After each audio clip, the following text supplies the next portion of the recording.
Hi, today I'm going to discuss about a topic which provided right to every religious denomination to manage their religious affairs. That is under Article 26 of Indian Constitution. अब जो article 26 के अंदर जो right available है to religious denomination और any section that will be subject to public order morality and health.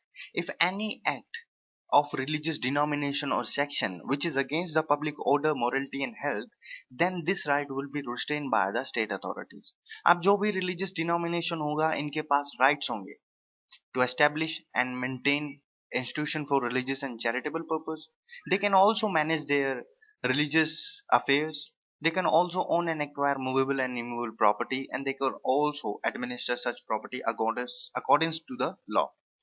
Now in SP Mittal versus Union of India के अंदर religious denomination को एक्सप्लेन किया गया, डिफाइन किया गया, बताया गया कि ये कलेक्शन ऑफ इंडिविजुअल क्लास है जो कि एक साथ एक नेम के अंडर होते हैं, ऐसे जैसे कि रिलीजियस सेक्ट हो गया और अ बॉडी जिनका कोई कॉमन फेथ है ना ऑर्गेनाइजेशन है जो कि डेजिग्नेटेड बाय डिस्टिंक्टिव नेम. ऐसे ही आर्टिकल 26 क्लोज ए जो कि राइट देता है to majority and minorities community to establish and maintain institutions that also includes educational institution.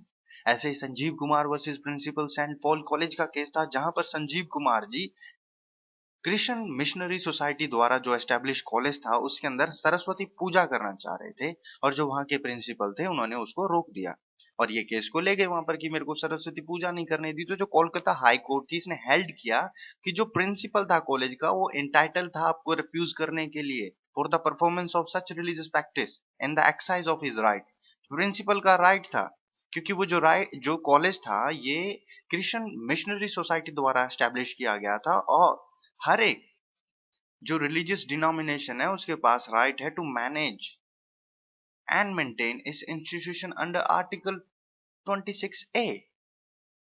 Article 26 clause B right to manage matters of religion. देखिए जो expression matter of religion है ये include करता है religious practices, rights and ceremonies को जो कि essential है किसी रिलीजन की प्रैक्टिस के लिए. ये कंस्टिट्यूट करता है इंटीग्रल और एसेंशियल पार्ट ऑफ रिलीजन को जो कि डिटरमाइन किया गया है by the reference of its doctrines, practices, tenets and historical background of that given religion. ऐसे ही केस था commissioner of police versus Acharya J Avadhuta का जहां पर कोर्ट ने हेल्ड किया कि जो एसेंशियल और इंटीग्रल पार्ट ऑफ रिलीजन है वो प्रैक्टिसेस हैं जो कि फंडामेंटल हैं for religious belief to follow. मतलब एक रिलीजियस बिलीफ को फॉलो करने के लिए वो फंडामेंटली जरूरी है. जैसे कि एक ब्राह्मण के लिए जनेऊ पहनना, तिलक लगाना, चोटी रखना ये जरूरी है. ऐसे ही एक सिख के लिए किरपान पहनना, पगड़ी पहनना, कछहरा, कंगा जो 5 ककार है इनको रखना जरूरी है. ये इंटीग्रल पार्ट है, एसेंशियल पार्ट है उस रिलीजन का. और फ्रीडम टू मैनेज जो रिलीजियस अफेयर्स हैं इसका मतलब ये नहीं है कि भी आप किसी ऐसे राइट को क्रिएट कर दे जो कि कभी था ही नहीं.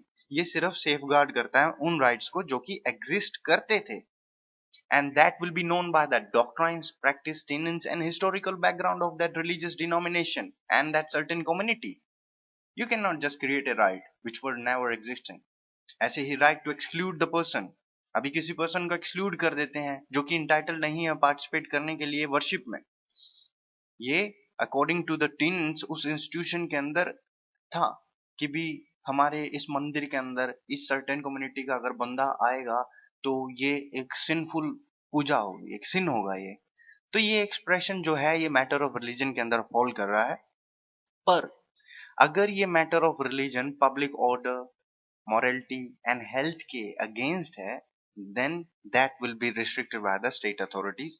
So but in that case that was a matter of religion, so the court didn't interfere in this case. Article 26 clause C and D right to own and administer property. देखिए जो clause C है ये right provide करता है हर एक religious denomination को to own and acquire movable and immovable property and under clause D they having a right to administer such property, but that cannot be taken except the condition which are mentioned under article 25 clause 2.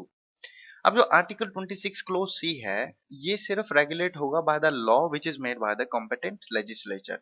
ऐसे ही case था 3 विया Ram Narayan Singh versus state of UP का, जहां पर UP Shri Kashi Vishwanath temple act 1983 के द्वारा provide किया गया कि भी जो मूवेबल और इमूवेबल प्रॉपर्टी होगी ये सारी की सारी वेस्ट करेगी to the deity Kashi Vishwanath, और जो एडमिनिस्ट्रेशन है वो इंटरेस्ट की गई है to the board. So it was held that जो कि article 26 clause C and D है, ये प्रोटेक्ट करता है right of the denomination and not of the pujaris and shebaits. जब administration and management of temple property was interested to the board, the court held that it was not separating the denomination of its right of administration. ये उनका right नहीं ले रही थी administration का। Article 26 clause C and D do not create any right, ये कोई नए राइट्स नहीं क्रिएट करते हैं, ये सिर्फ सेफगार्ड करते हैं एग्जिस्टिंग राइट्स को जो कि उस रिलीजियस डोमिनेशन और सेक्शन के पास थे। इफ एनी लॉ अथॉरिटी, अगर वो इस राइट टू डिनोमिनेशन को ले लेते हैं तो वो वायलेटिव होगी आर्टिकल 26 क्लोज डी की। Thanks for watching, subscribe the channel for more updates.